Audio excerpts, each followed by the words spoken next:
Now, councils need to act to improve the quality and standard of properties in the private rental sector.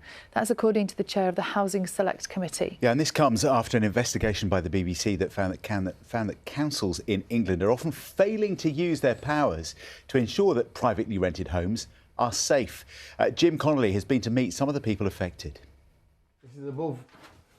This room here, my kitchen's above it, and that is a fire hazard. Paul lives in a flat in Blackpool that he worries could seriously injure him, or even worse. That scares me. I think the floor could go any time. In cases like Paul's, people should contact their landlord or letting agent. If that doesn't work, they can report it to their local authority, who have a legal duty to act. The council came and they said, oh, it's a fire hazard. Well, why can't they do something about it? Did the council give you any advice? They said, what do you want to do? You want to get out of here?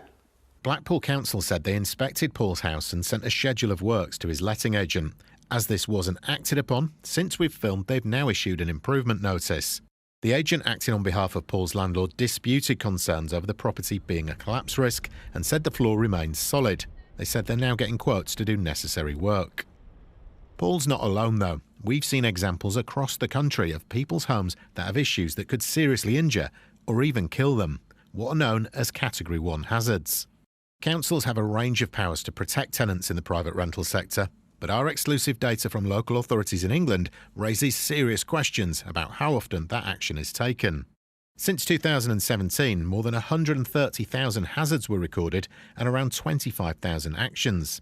When it comes to prosecuting landlords, well, that happened in less than 1% of cases when hazards were recorded. The chair of an influential group of MPs says our findings are very worrying.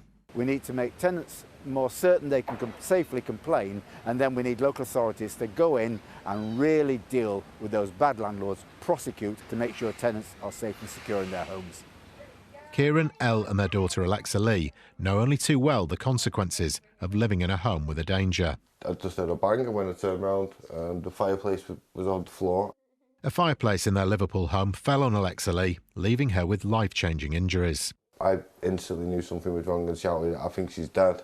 It was 6 skull fractures, an orbital eye socket fracture, a fractured wrist. Kieran says he told his landlord about the fireplace, but no action was taken. He didn't raise it with his council.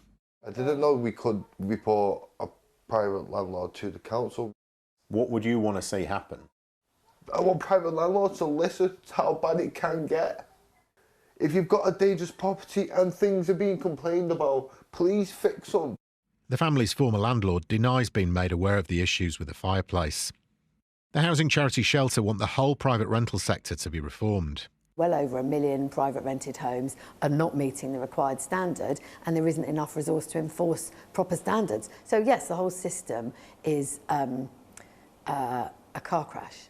The government says it's cracking down on the small number of rogue landlords who rent out unsafe accommodation. It says it's given councils strong powers to require them to make repairs or issue fines. But that will be little comfort for people like Paul, trapped in properties they'll never be able to call home. Who are you most angry with in this process then?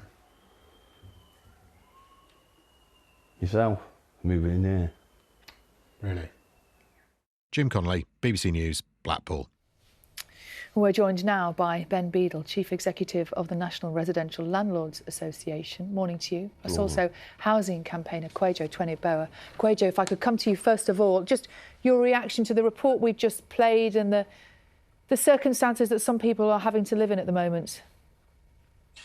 I mean, it's shocking. I think everyone can agree that, but I'm absolutely not surprised whatsoever. I mean, from my experience, I've mainly focused on social housing, but what I've learned in such a short space of time is it's much worse in the private sector. Again, there's a lack of regulation there, and people's health and safety is massively being put at risk. I mean, we saw it in that video, tenants in complete disrepair and worried for their health and safety, yet their voices aren't listened to. And the thing is, these tenants do complain. They do complain about these situations because anyone will, but they're ignored and they're not taken seriously. And this has been going on for years and getting progressively worse. What obligations do landlords have to tenants, and what obligations do tenants have to talk to their landlords about their living circumstances? Well, I mean, landlords should be ensuring that they do the bare minimum and making sure they provide a decent and safe home. But what we're seeing for many thousands is that's not the case. I mean, the private sector is almost like the Wild West, and landlords can get away with doing it. I've seen it time and time again. I've seen private tenants reach out in complete despair because they've tried to exhaust every other complaints procedure and get in absolutely nowhere with it. And I think what's more worrying about the private sector and tenants is that they feel like they can't complain too much, because if they do, they'll just be evicted as a result. If the landlord turns around and says, well, it's too expensive, or this tenant's complaining, we'll just move them out and get someone else in that won't complain. And I think that's the sadness about this, is tenants feel like they say time and time again, they don't have a voice, they don't have any bargaining power, and they're simply left to suffer in silence. We turn to Ben. I mean, I'm sure you're going to tell us there are lots of very good landlords out there, but clearly from what we're hearing from all sides, that's not always the case. No, it's not, and Kwajo is absolutely right to call this out, because what we see in those pictures are unacceptable to me. They're unacceptable to my association, and they're unacceptable to the vast majority of landlords that do a really, really good job. I think I would take issue with the characterisation of the Wild West. I don't think it is the Wild West, but we could do with a few more sheriffs. And the issue that we have is that we have 170 pieces of a housing regulation. Good regulation is that can be enforced. Local authorities have had their budgets cut by 45%, and we simply don't have enough resources to be able to bring those rogues to book. I suspect there'll be people watching this morning who are waiting for their landlords to sort something out, saying that's landlords passing the buck to the councils, and it should be the landlord's moral responsibility as well as their legal responsibility just to sort it out themselves. Well, I would agree with that, John, and I think I only saw a brief piece of that article, but I heard that the tenant had reported it to the landlord. The landlord clearly didn't act, and it went to the local authority. In some respects, that link is working, but I would have much preferred if the landlord had just got on and done the repair. Okay. Kwajo, what can people do if they're concerned that a rental property that they're living in isn't safe? I would say, well, the first thing you'd think is complain to the local authority, and those statistics are absolutely shocking. I think the local authority needs to be doing more, and I understand that budgets have been slashed, but I don't think it's an excuse for tenants to be living in slum conditions and have their health and safety put at risk. They can also go to environmental health. I think that's another important factor in order to try and get some support on their side and build a case. And they can take legal action, but again, tenants are very worried, especially because of Section 21, that they'll just be evicted as a result. Ben, I just wonder, we're talking this morning again about all the uncertainty in the economy. Yep. Obviously, landlords are affected by that as well, with interest rates potentially going up further, and they're going to have increased costs. Does that mean do you fear that landlords are going to be less able, less willing to do the kind of repairs that people are calling for? Well, it's certainly going to cause upward pressure. There's no question about that. Our own figures show that white goods and carpets and all things like that are up over 10%. I think the main issue from our perspective is kind of the taxation element in the sector. So landlords are actually taxed on their profits. It's a legacy from George Osborne, and that came into full effect last year, and it's coming home to bite. So we need to see a package of measures to really help the sector get through this affordability crisis. There will be people, I'm sure one of them on the screen there, will be groaning listening to that, because they're also thinking about in terms of, it's partly a caricature, but there are a lot of very wealthy landlords out there who've had it good for a very long time and who've got multiple properties and are making a fortune. Well, 94% of properties in this country are owned by individuals. Typically half have one or two. The average net profit, if you like, per property is about $4.5 grand. So I would push back on that characterisation that we're all wealthy. We're not. We're your average taxi driver, doctor, dentist, whatever, that's making provision for pension. And Kwajo, just a final thought from you. I think it would be only safe to say that with the cost of living crisis and fuel bills going up, is going to absolutely affect everyone. What we're seeing is the progression of this housing crisis, not just affecting working class individuals in social housing, bad social housing and bad private housing, but this is progressing further and impacting mortgages now. And we're seeing it with interest rates.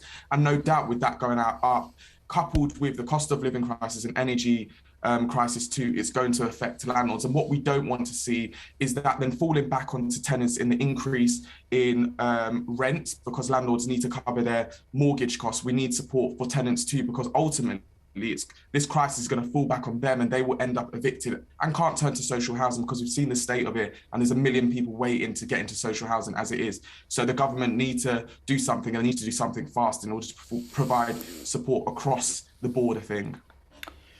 Guys, thank you very much indeed. Kwajo, Ben, thank you for joining us. It's something we'll all keep an eye on and talk about again, I'm sure. Thank you so much.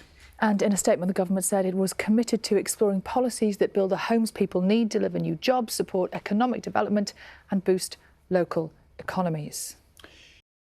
Spooking the markets and increasing the cost of borrowing, increasing the cost of mortgages was almost certainly an act of gross incompetence rather than malevolence.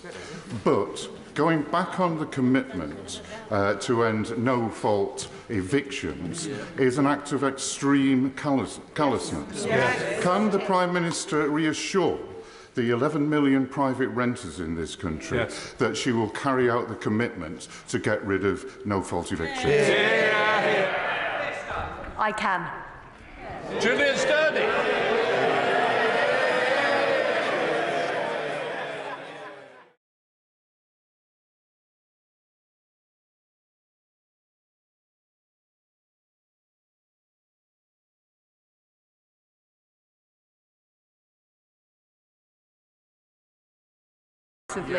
To deal with the very severe energy crisis we are facing. We are facing a severe energy crisis. We're also facing a slowdown in economic growth globally due to Putin's war in Ukraine. And not acting is not an option. I'm not sure how you measure a good honeymoon, Mr. Speaker. But after 5 weeks of a crisis conceived in Downing Street, of crashing pensions, interest rates rising, mortgage market turmoil and complete financial chaos, the country has been left wanting divorce. In 2 recent polls, 60% of this country want an immediate general election. The Prime Minister claims she's in listening mode. Will she give way to the public? Mr. Speaker, I think the last thing we need is a general election.